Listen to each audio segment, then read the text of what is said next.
আসসালামু আলাইকুম রহমতুল্লাহ। প্রিয় দর্শক, আশা করি সবাই ভালো আছেন। আলহামদুলিল্লাহ, ইতালির কাজগুলো উঠতেছে আপনাদের দোয়ায়, এবং ইতালিতে যারা জমা দিয়েছেন সবার জন্য শুভকামনা রইল। আমরা আশাবাদী, মোটামুটি ইতালিতে যারা সঠিকভাবে জমা দিয়েছেন তাদের বেশিরভাগ কাজ ইনশাল্লাহ উঠবে এবার। সবাই প্রস্তুতি নেন, যারা জমা দিয়েছিলেন, যাদের কোটার মধ্যে আছে বা যারা নুলাস্তা পেয়েছেন, যাতে করে এখানে এসে ভালো কাজ করতে পারেন। অন্তত পক্ষে 2-3টা কাজ শিখে আসবেন।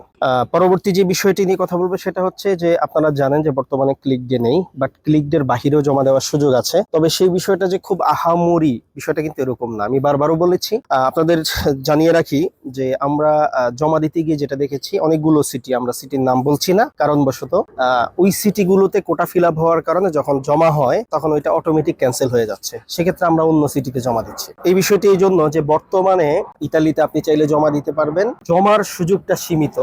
কারণটা হচ্ছে আপনি চাইলেই যে কোনো সিটিতে জমা দিতে পারবেন না, যে কোনো কেউ জমা দিতে পারবে না, কারণ এখানে কোম্পানির একটা ব্যাপার আছে। আরেকটি বিষয় হচ্ছে, অবশ্যই ইতালিয়ান মালিক, ভালো মালিক দেখে জমা দিবেন। বাংলাদেশি মালিক অ্যাভয়েড করার চেষ্টা করবেন, কারণ বাংলাদেশি মালিকদের আপনার সব কিছু দেওয়ার পরও রিজেক্ট করে দিচ্ছে বাংলাদেশের মালিকের আন্ডারে।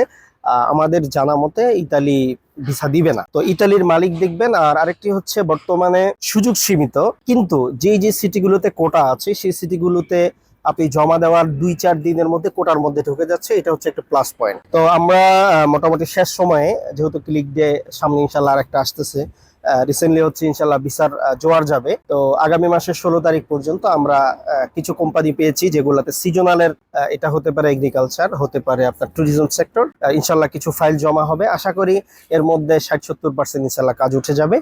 তো যাদের আসলে ইতালি সম্পর্কে ধারণা আছে বা ইতালি সম্পর্কে জানেন, এখানে এসে কি স্ট্রাগল করতে হয় সেই বিষয়গুলো মাথায় আছে, বা যাদের আত্মীয় স্বজন ইতালিতে আছেন, আপনারা চাইলে এই সুযোগটা নিতে পারেন। তবে সুযোগটা সীমিত সময়ের জন্য, ইনশাল্লাহ সামনে ভালো কিছু হবে। তো এই প্রত্যাশা, সবাই ভালো থাকবেন। আসসালামু আলাইকুম রহমতুল্লাহ।